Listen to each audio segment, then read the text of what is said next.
ایک اور حدیث ہے بخاری اور مسلم دونوں میں، نبی صلی اللہ علیہ وآلہ وسلم نے فرمایا میں اپنے بعد تمہارے لیے عورت سے بڑا کوئی فتنہ شمار نہیں کرتا۔ یہ آپ علیہ السلام نے اپنے وفات کے دنوں میں وصیتیں کرتے ہوئے فرمایا کہ میرے بعد سب سے بڑی آزمائش جو تم پہ ہے وہ عورت کے فتنے کی شکل میں آئے گی۔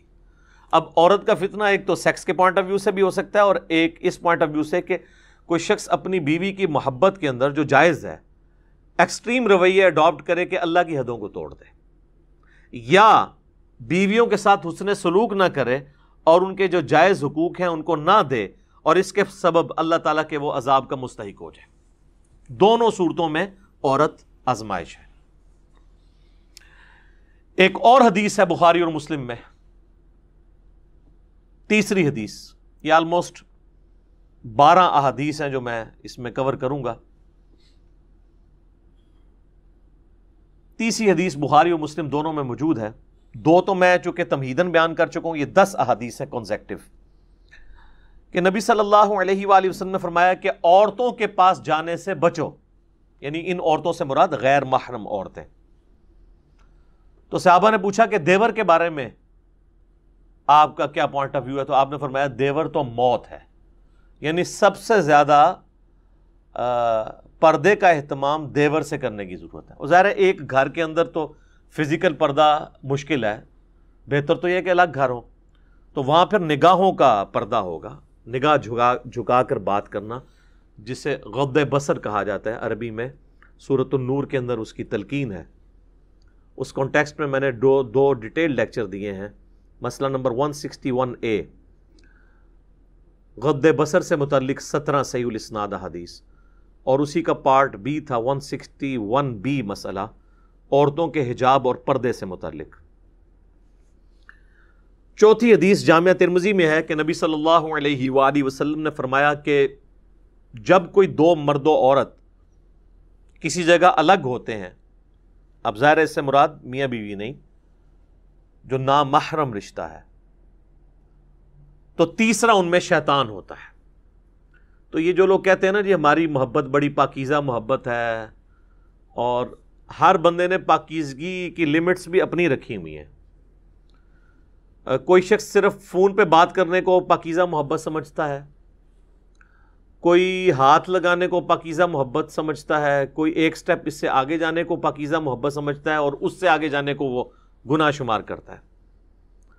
حالانکہ اسلام میں نامحرم مرد و عورت کا کوئی اس اعتبار سے رشتہ نہیں ہے، حتیٰ کہ یہ جو منگیتر والا کانسیپٹ ہے نا، یہ بھی غلط ہے۔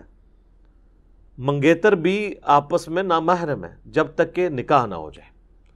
آفیشیل بانڈنگ جو شریعت میں ہے وہ نکاح کا بانڈ ہے، تو بہتر یہ کہ یہ منگنی کرنے کی بجائے نا نکاح ڈائریکٹ کرنا چاہیے۔ اس کے بعد اگر مرد و عورت آپس میں فون کے اوپر رابطہ رکھنا چاہتے ہیں تو وہ ضرور رکھیں، لیکن فون تک ہی، اس سے آگے نہیں، کیونکہ نکاح کے بعد جب تک رخصتی نہ ہو تو مرد و عورت آپس میں کوئی بھی کسی قسم کا تعلق قائم نہیں کر سکتے، ورنہ تو یہ معاشرے کی جڑیں ہی پھر کٹ جائیں گی، اور اس قسم کے کیسز پھر سامنے آتے ہیں، اور وہ آپ جوڈیشری میں بھی پروف نہیں کر سکتے، اور پھر معاملات کہاں سے کہاں بگڑ جاتے ہیں۔ لہٰذا یہ کہنا کہ جی نکاح ہو گیا تو اب ہر طرح کا تعلق جائز ہو گیا، نہیں، جب تک رخصتی نہ ہو نکاح کے بعد والے تعلقات اس کے لیے جائز نہیں ہوں گے۔ 5ویں حدیث صحیح مسلم کی ہے، نبی علیہ السلام سے پوچھا گیا جو اچانک نظر اٹھ جاتی ہے، تو آپ نے فرمایا کہ اللہ نے مجھے اس چیز سے منع کیا ہے اور حکم دیا ہے کہ اگر اچانک نظر اٹھ جائے تو میں فوراً اپنی نظر ہٹا لوں۔ تو یعنی وہ نظر آپ نے یہ نہیں ہے کہ گھر چھوڑ کے آنا ہے ایک نظر کے اندر، کہتا نہیں پہلی نظر معاف ہے۔ پہلی نظر سے مراد دیکھنا نہیں ہے، پہلی نظر سے مراد ہے کسی شخص کا نامحرم کے بارے میں اس کو یہ پتہ چل جانا، تو پہلی نظر اس کی ہو گئی۔ اب جان بوجھ کے چاہے وہ پہلی نظر بھی ڈالے گا تو اس کی دوسری شمار ہوگی۔ 6ٹھی حدیث بخاری اور مسلم دونوں میں ہے، نبی علیہ السلام نے فرمایا کہ اے نوجوانوں کے گروہ، تم میں سے جس میں استطاعت ہو وہ نکاح کرے، اور اگر نکاح نہیں کر سکتا، یعنی اس کی فائنینشیل حالت ایسی نہیں ہے، تو وہ پھر روزے رکھ کے اپنی شہوت کو ٹھنڈا کرے۔ اور اس میں الفاظ ہیں نکاح کرو نکاح کرنا تمہاری عفت اور عصمت کی حفاظت اور شرمگاہ کی حفاظت کا ذریعہ ہے، اور یہ نگاہیں نیچی رکھنے کا ذریعہ ہے۔ اب یہ بھی ایک تلخ حقیقت ہے کہ ہمارے معاشرے میں نکاح کی سرمنی اور شادی کی سرمنی اتنی مشکل کر دی گئی ہے کہ جو لوگ فائنینشلی افورڈ بھی کر رہے ہوتے ہیں پھر بھی حالات و واقعات ان کے لیے ایسے نہیں بن پاتے کہ وہ شادی کر سکیں۔ اور دوسری طرف یہ بھی ایکسٹریم ہے کہ ایک شخص فیملی کو سپورٹ کر ہی نہیں سکتا اور آپ زبردستی اس کی شادی کروا دیں کہ جی یہ بعد میں بندے دا پتر بن جائے گا، الٹا آپ دو خاندانوں میں لڑائیاں ڈلوا دیں گے۔ تو یہ بھی کوئی اپروچ نہیں ہے۔ اور اس حدیث میں جو استطاعت ہے اس سے مراد اس کی سیکچول استطاعت نہیں ہے بلکہ فائنینشیل استطاعت کا ذکر ہے کہ فائنینشلی اگر وہ استطاعت رکھتا ہے تو وہ نکاح کرے گا، ورنہ یہ تو نہ ہوتا کہ جس کی استطاعت نہیں ہے تو وہ روزے رکھے۔ اگر اس سے مراد وہ سیکچول چیز ہوتی پھر تو روزے بھی رکھنے کی ضرورت نہیں تھی اس کو، تو اس سے مراد وہی چیز ہے۔ اس میں اکثر وہ مشہور کیا جی ایک غریب آدمی آیا، حضور نے کہا شادی کر لو، اور غریب ہو گیا، کہا دوسری کر لو، اور غریب ہو گیا، تیسری کر لو، چوتھی کر لو، پھر وہ امیر ہو گیا۔ سر اس طرح نہیں کوئی امیر ہوتا، بیڑا غرق کیتا ہے۔ یہ بالکل جھوٹی روایتیں ہیں، یہ میرا خیال ہے کنواروں نے گھڑی ہوئی ہیں۔ ان روایتوں سے پھر بھی شادی نہیں ہونے کی جن کی نہیں ہونی۔ اچھا، 7ویں حدیث ہے صحیح بخاری میں، آپ صلی اللہ علیہ وآلہ وسلم نے فرمایا جو شخص مجھے اپنی زبان اور شرمگاہ کی حفاظت کی ذمہ داری دے دے میں اسے جنت کی گارنٹی دیتا ہوں۔ اب یہ دو چیزیں جو ہے نا یہ بہت کرٹیکل ہیں، زبان اور شرمگاہ کا معاملہ۔ 8ویں حدیث صحیح مسلم میں ہے، نبی صلی اللہ علیہ وآلہ وسلم نے فرمایا یہ دنیا بڑی میٹھی ہے، سرسبز و شاداب ہے، اور اللہ نے دنیا میں تمہیں اپنا خلیفہ بنایا ہے، اب وہ یہ دیکھے گا کہ تم کیسے اعمال کرتے ہو۔ اور پھر آپ علیہ السلام نے فرمایا کہ تم دنیا اور عورت کے فتنے سے بچنا۔ دو چیزیں فرمائی، دنیا کی محبت، اس کی دولت کی محبت، اور عورت کی۔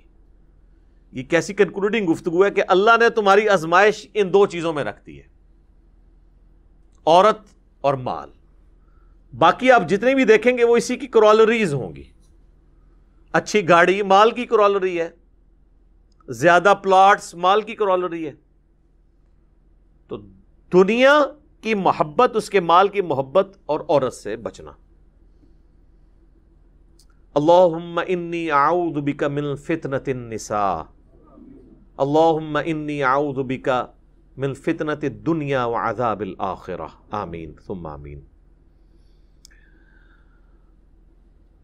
9ویں حدیث جامعہ ترمذی میں ہے، نبی علیہ السلام نے فرمایا تم نے کوئی بھی دو محبت کرنے والے میاں بیوی سے بڑھ کر نہیں دیکھے ہوں گے۔ یعنی یہ حقیقت بات ہے، دنیا میں جو اللہ نے محبت میاں بیوی کے درمیان رکھی ہے نا، اس طرح کی ایکسٹریم محبت اور کلوزنس کسی بھی اور رشتے کے اندر نہیں ہے۔ اسلام میں خاندان کی اکائی ہی میاں بیوی ہیں۔ ویسے انڈیا پاکستان میں تو ماں باپ کو ذرا اوپر کا درجہ دیا جاتا ہے، وہ جس لیول پہ درجہ ہے وہ اپنی جگہ ہے، لیکن جو بیسک یونٹ ہے نا خاندان کا وہ میاں بیوی کا رشتہ ہے۔ اسی لیے تو مسلم شریف میں آتا ہے نا کہ شیطان کا تخت پانیوں پہ لگا ہوا ہے۔ جو آج کل کے ماڈرن سکالرز کا موقف ہے، ہو سکتا ہے یہ برمودا ٹرائنگل پہ ہی شیطان کا تخت لگا ہو، اور وہ شام کے وقت اپنے سارے چیلوں سے رپورٹ لیتا ہے، تو ہر اس کا چیلا آ کے مختلف قسم کے گناہ گنواتا ہے کہ آج میں نے فلاں سے فلاں کروائی، فلاں سے فلاں گناہ کروایا۔ ایک چیلا آ کے کہتا ہے آج میں نے میاں بیوی کے درمیان علیحدگی کروا دی ہے۔ تو شیطان کسی سے خوش نہیں ہوتا، اس سے خوش ہوتا ہے اور اسے گلے لگا کے ملتا ہے کہ اصل کام تو نے کیا ہے، کیونکہ میاں بیوی کے درمیان جدائی ہو گئی تو اولاد تو ویسے ہی گئی، معاشرے کے لیے ناسور بن گئی اولاد بھی، اور بعض اوقات ایسی عورتیں یا ایسے مرد بھی ناسور معاشرے کے لیے بن جاتے ہیں اگر دوبارہ ان کا پیچ اپ نہ کہیں پہ ہو سکے۔ تو تم نے کوئی بھی محبت کرنے والے میاں بیوی سے بڑھ کے نہیں دیکھے ہوں گے۔